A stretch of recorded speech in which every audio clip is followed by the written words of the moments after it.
अस्सलाम वालेकुम YouTube family, welcome back to my channel tech soul. तो आज की जो वीडियो है वो है लैपटॉप के रिव्यू के ऊपर। तो ये जो लैपटॉप है ये है थिंकपैड E15। लास्ट टाइम इसकी अनबॉक्सिंग की वीडियो मैंने शेयर की थी। आज जो है वो इसका कंप्लीट रिव्यू आपके लिए लेकर आई हूँ। तो चलिए वीडियो को स्टार्ट करते हैं। तो ये जो लैपटॉप है बेसिकली ये एक बिज़नेस लैपटॉप अगर आप तलाश कर रहे हैं तो उसके अकॉर्डिंग बहुत ही बेस्ट ये लैपटॉप है। तो इसके यहाँ पे इस साइड पे बात करें तो 3 पोर्ट्स आपको देखने को मिलती हैं, जिनमें एक आपको USB मिल जाती है, एक आपको जो है वो इंटरनेट वायर मिल जाती है, और जो एक जो पोर्ट है इसका मुझे कुछ खास आइडिया नहीं।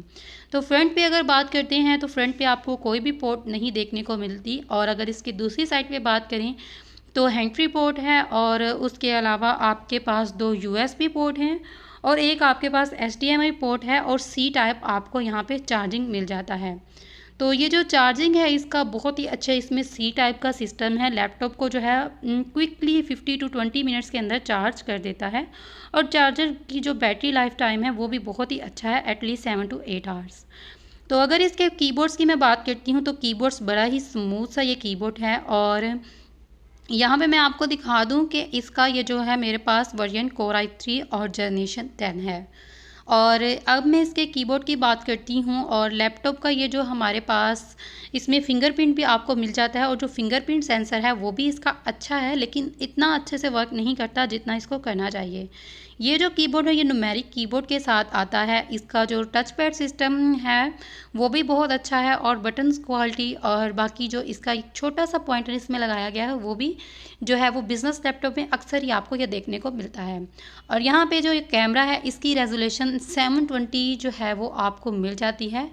और बाकी अगर इसकी मैं मज़ीद बात करती हूँ तो ये लैपटॉप आपको सिर्फ ब्लैक कलर में ही मिलेगा, और इसमें आपको अब जो अपग्रेड अगर आप इसमें देखें तो रैम अपने अकॉर्डिंग और हार्ड जो है वो आप अपने अकॉर्डिंग SSD अपने अकॉर्डिंग अपग्रेड करवा सकते हैं।